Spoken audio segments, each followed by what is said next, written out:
Saya, Nur Izzati Amni binti Muhammad Ali daripada Option Bahasa Melayu Kelas 1 Aliran Perdana PPISMP Ambilan Ogos 2025 akan membentangkan satu topik yang bertajuk Ketahanan Sistem Ejaan dan Isu Kegramatisan Tata Bahasa Melayu. Pertama sekali, saya ingin mengucapkan syukur kehadrat Ilahi kerana segala limpah kurniaannya saya dapat menyiapkan tugasan ini dengan jaya. Terusnya, saya ingin memberikan sekalung penghargaan kepada Puan Syuhadah binti Mak Sarip selaku pensyarah saya bagi kursus kemahiran bahasa Melayu kod BMMB 1094 kerana telah memberikan segala tunjuk ajar kepada saya sepanjang proses pelaksanaan tugasan ini.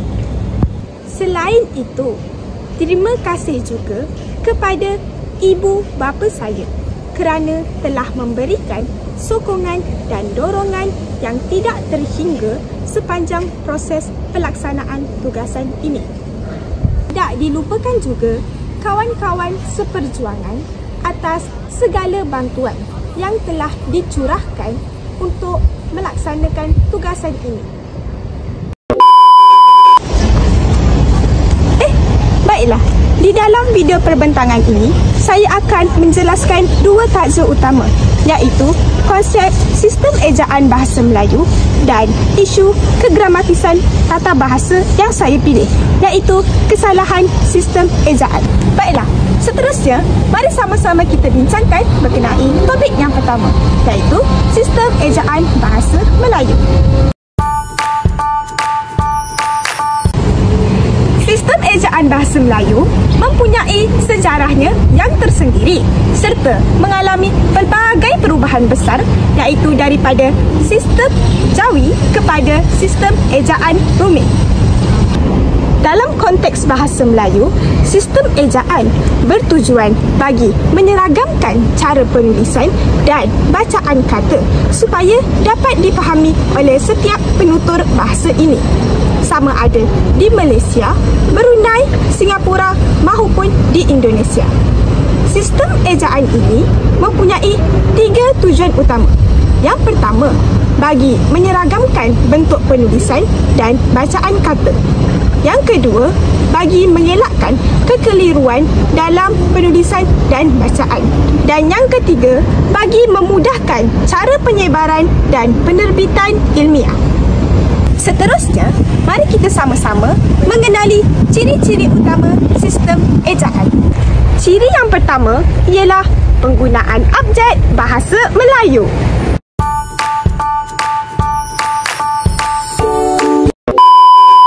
Ciri ini terbahagi kepada 10 jenis.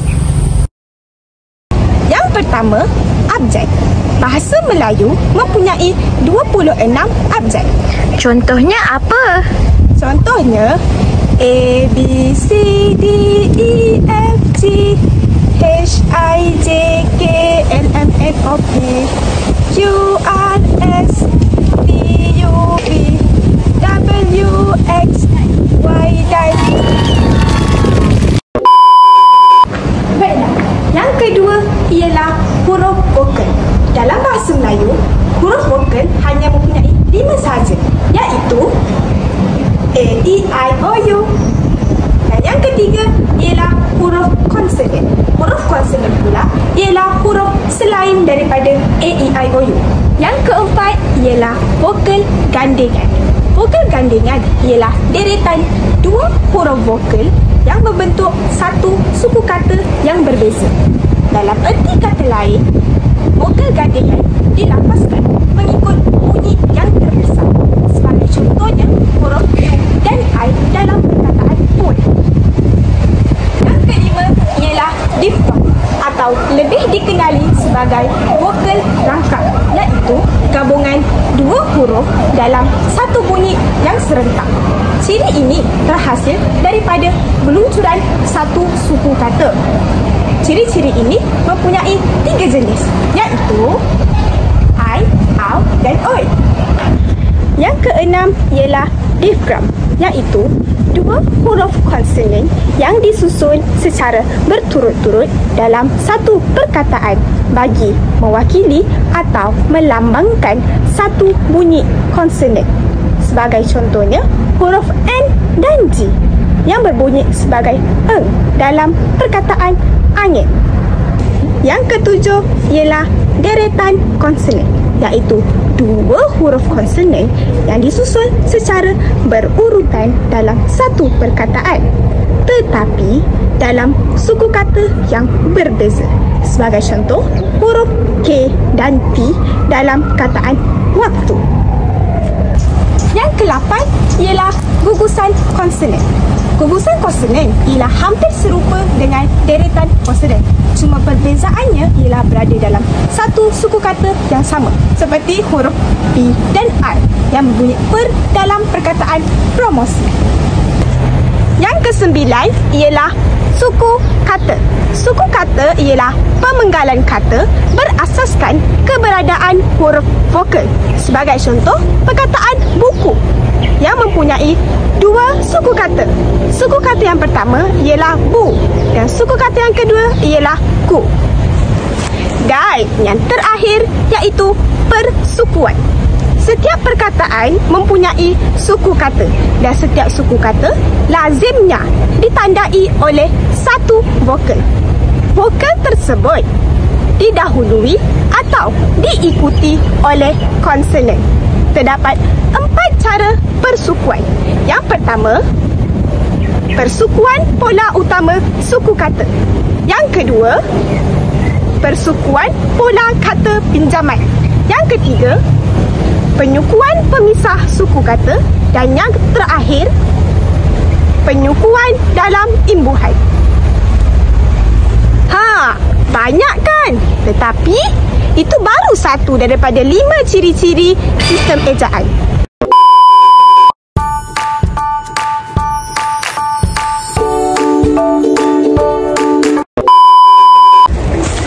Lupa pula, sistem keselarasan vokal terbahagi kepada 2. Yang pertama, pola keselarasan vokal. Pola keselarasan vokal merujuk kepada padanan vokal dalam suku kata pertama dan kedua bagi kata dasar dua suku kata. Contohnya perkataan lapar, iaitu A tambah A. Pola ini menunjukkan kesesuaian bunyi antara dua vokal. Dan yang kedua, pola kekecualian kelarasan vokal. Terdapat beberapa perkataan yang tidak mengikuti pola ini disebabkan oleh pengaruh dialek, bahasa asing atau sejarah ejaan. Seperti contoh perkataan kerja, tekun dan 10. Yang ketiga, penulisan huruf bahasa Melayu.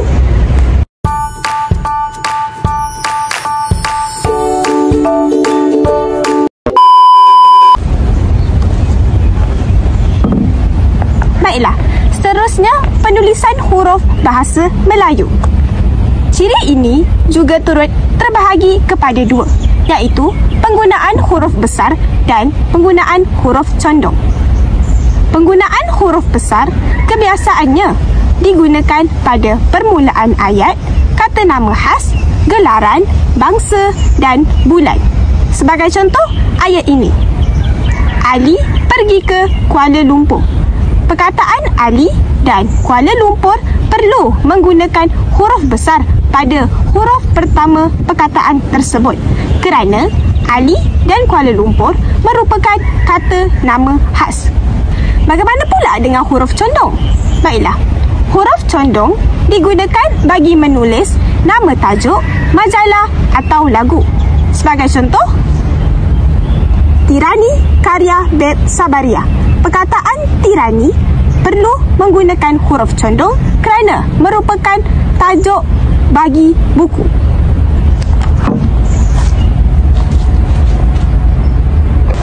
Yang keempat, penulisan kata bahasa Melayu.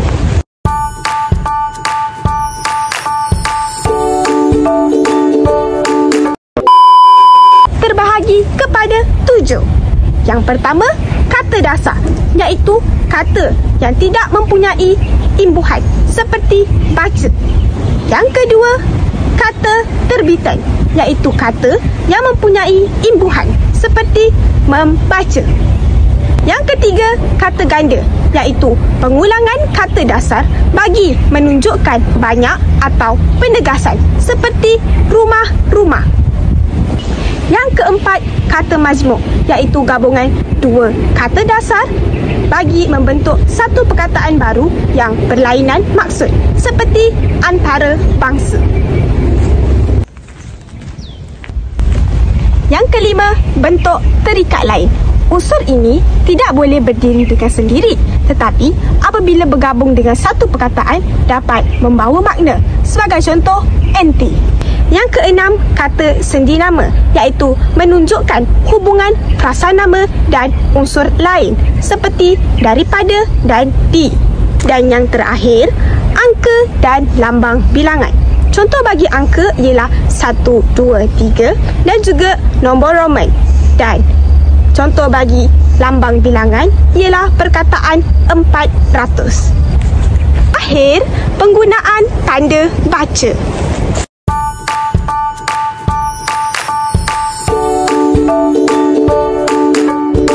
Penggunaan tanda baca terbahagi kepada 16, antaranya tanda titik.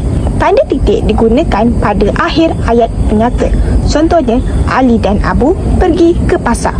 Yang kedua, tanda seru. Tanda seru pula digunakan pada ayat seru. Contohnya, wah, cantiknya awak. Yang ketiga, tanda petik. Tanda petik pula digunakan apabila ayat tersebut merupakan kata-kata daripada seseorang. Sebagai contohnya, yang keempat, tanda tanya. Tanda tanya digunakan bagi mengakhiri ayat tanya. Contohnya, nama awak siapa? Yang kelima, tanda koma. Tanda ini digunakan bagi memisahkan unsur dalam senarai atau klausa. Terbang tinggi si burung merpati, hinggap sebentar di pohon jati. Mari kita teruskan lagi perbincangan topik seterusnya ini. Seterusnya, mari kita berganjak ke topik yang seterusnya, iaitu isu kegramatisan ayat.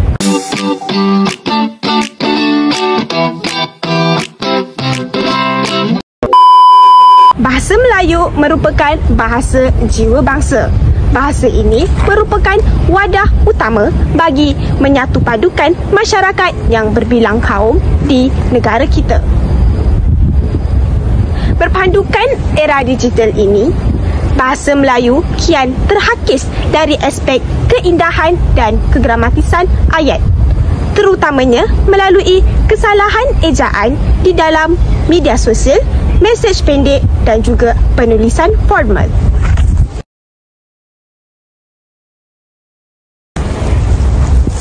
Mungkin mereka di luar sana menganggap kesalahan ejaan ini merupakan satu perkara yang kecil. Namun, kesalahan ini dapat mencerminkan tahap kepekaan dan penghargaan kita terhadap bahasa kebangsaan. Penggunaan tata bahasa yang betul dan ejaan yang tepat merupakan asas kepada keberkesanan sesuatu komunikasi dan juga dapat melambangkan bangsa yang berilmu. Kegramatisan ayat bermaksud penggunaan bahasa mengikut peraturan tata bahasa, iaitu dari aspek struktur ayat, tanda baca, ejaan dan pemilihan kata yang sesuai. Apabila seseorang itu menggunakan bahasa dengan betul, maka mesej yang ingin disampaikan akan lebih jelas, teratur dan mudah untuk difahami. Seterusnya, saya akan menghuraikan beberapa kesalahan yang sering dilakukan oleh penutur bahasa Melayu. Baiklah, seterusnya kita akan membincangkan berkenaan topik kesalahan ejaan. Yang pertama sekali, kesalahan ejaan ialah menyimpang atau kesilapan yang berlaku dalam bentuk tulisan dan tanda baca. Yang pertama, kesalahan huruf.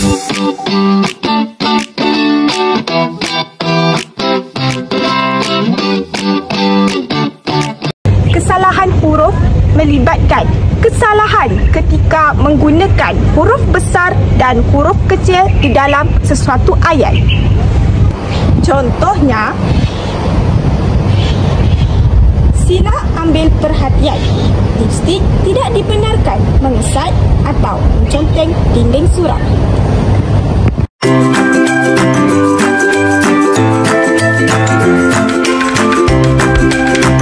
Mengapa ayat sebentar tadi dikategorikan sebagai salah satu kesalahan ejaan, iaitu kesalahan huruf besar? Hal ini dikatakan demikian kerana seperti yang kita sedia maklum, penggunaan huruf besar hanya digunakan pada permulaan ayat, kata nama khas, bangsa, bulan dan sebagainya. Oleh itu, ayat tadi tidaklah gramatis kerana menggunakan huruf besar dalam setiap perkataan. Baiklah, contoh yang kedua. Bilik kosong, tidak dibenarkan menggantung pakaian di tertingkap.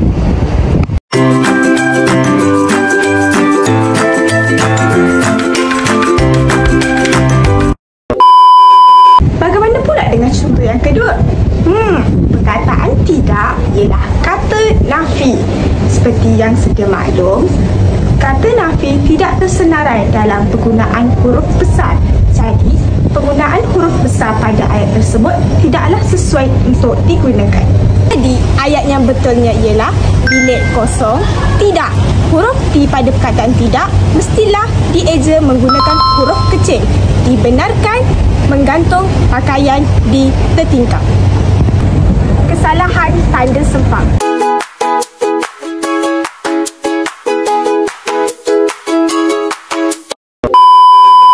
Kesalahan tanda sempang melibatkan kesalahan semasa menggunakan tanda sempang dalam sesuatu perkataan. Mengikut buku asas tata bahasa Melayu, penggunaan tanda sempang digunakan dalam kata ganda, pinjaman imbuhan asing seperti NT, perkataan ke, perkataan bahasa Arab yang memerlukan tanda sempang seperti Al-Quran dan kata pinjaman bahasa lain seperti email. Baiklah, mari sama-sama kita lihat contoh ini.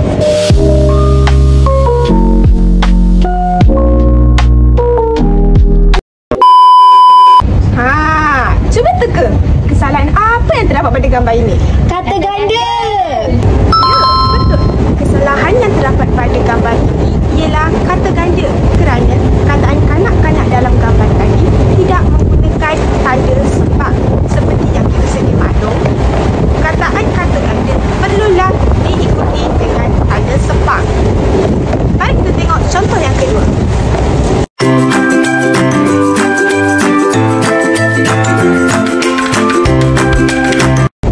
Selamat menyambut Hari Kemerdekaan ke-68 Malaysia Madani Rakyat Disantuni. Apakah kesalahan yang terdapat pada gambar ini? Kesalahan yang terdapat pada gambar ini ialah pada perkataan ke-68. Imbuhan ke perlulah diikuti dengan tanda sempang sebelum disambung dengan kata bilangan yang seterusnya.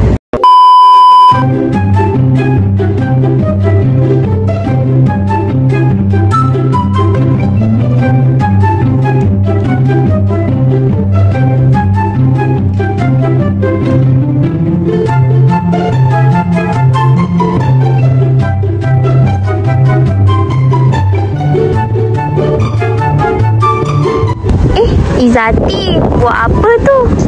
Ya, tengah cari lagi apa lagi jenis kesalahan ejaan.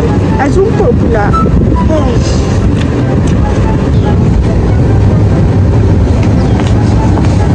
Izzati, dah jumpa ke kesalahan tu? Dah, sebab saya tengok video dekat YouTube ni. Yang ketiga, kesalahan penjarakan. Oh, sha-la-la-la-la, sha-la-la in the morning. Kesalahan penjarakan melibatkan kesalahan yang berlaku semasa sesuatu bentuk ejaan perlu dijarakkan atau dirapatkan. Saya akan senaraikan beberapa jenis perkataan yang perlu dirapatkan. Yang pertama, apabila kita menggunakan imbuhan pinjaman seperti bra dan juga NT. Yang kedua, apabila kita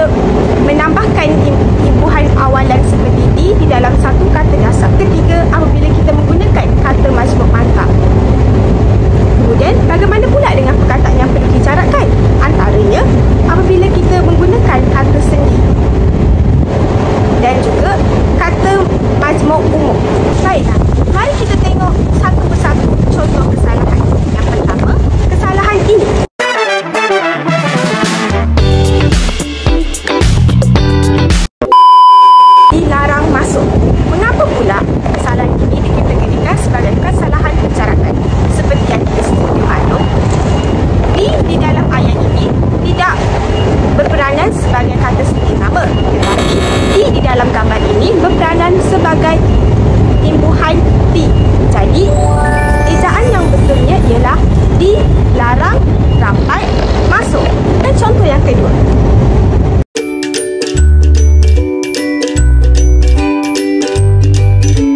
Sila susun dan letakkan semua sejadah di tempat yang disediakan selepas digunakan.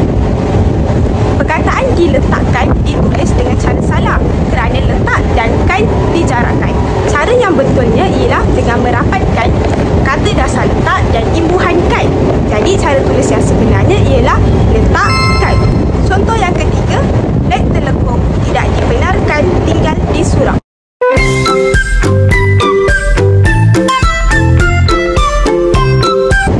Penggunaan kata di dalam ayat ini sebagai kata sendi nama.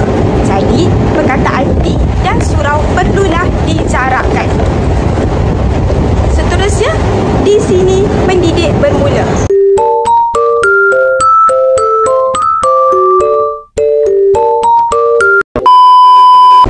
Di dalam gambar ini juga turut berperanan sebagai kata sendi nama. Jadi, perkataan di dan sini mestilah dijarakkan. Dan yang terakhir,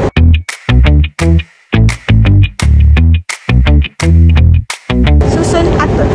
Susun atur merupakan kata mazmum umum. Jadi, susun atur perlulah dieja secara jarang. Yang keempat, kesalahan bahasa pinjaman.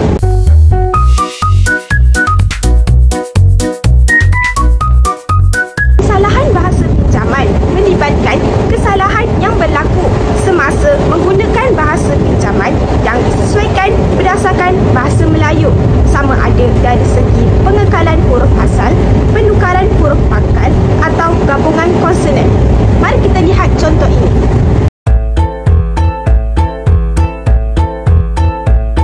Parking OKU. Perkataan parking ialah pinjaman daripada bahasa Inggeris. Sepatutnya ditulis parking OKU. Yang kelima, kesalahan bentuk bebas.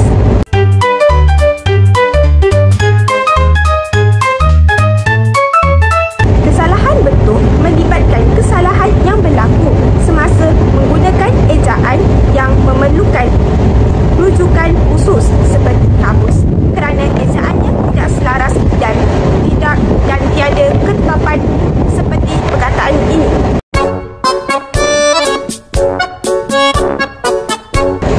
Hati. Ejaan ini berbentuk bebas dan telah dimantapkan penggunaannya. Jadi, perkataan hati ini tidak digunakan sekarang kerana telah disesuaikan dengan kamus dewan. Terusnya perkataan ini.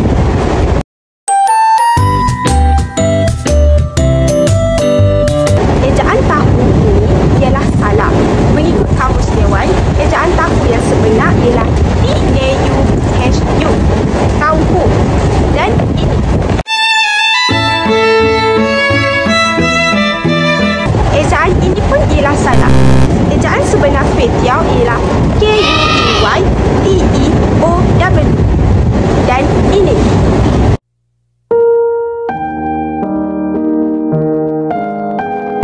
Kesalahan ini sering kali berlaku di kalangan penutur bahasa Melayu apabila mereka keliru sama ada huruf yang sebenar ialah I ataupun I kerana bunyinya yang hampir serupa. Namun, ejaan yang betulnya ialah M-I-B. Dan yang keenam iaitu yang terakhir sekali, kesalahan pola keselarasan vokal. Kesalahan pola keselarasan vokal melibatkan kesalahan yang berlaku semasa menggunakan 18 pola keselarasan vokal. Contohnya ialah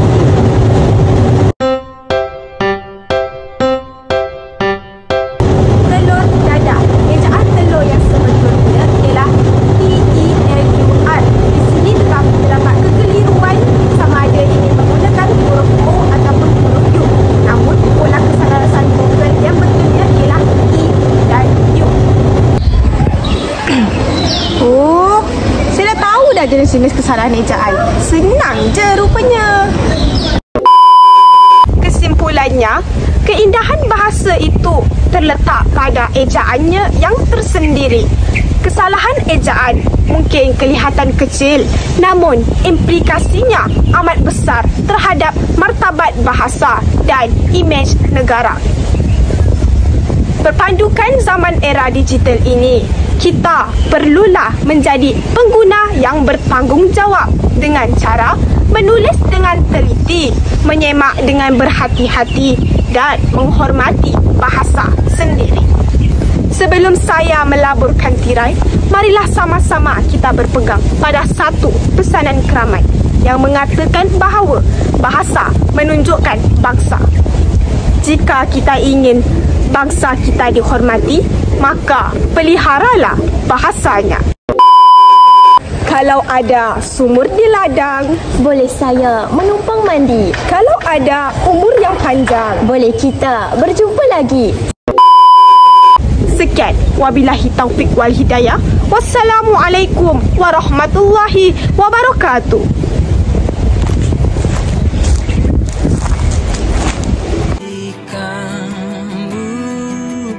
Ku tulis lagu buatmu bangun. So close your eyes, I'll be there for you. I swear that it's true. Sentiasa aku pinjamkan aku. So close your eyes, akan kau tahu ku juga perlu sentiasa kamu pinjamkan aku. Sentiasa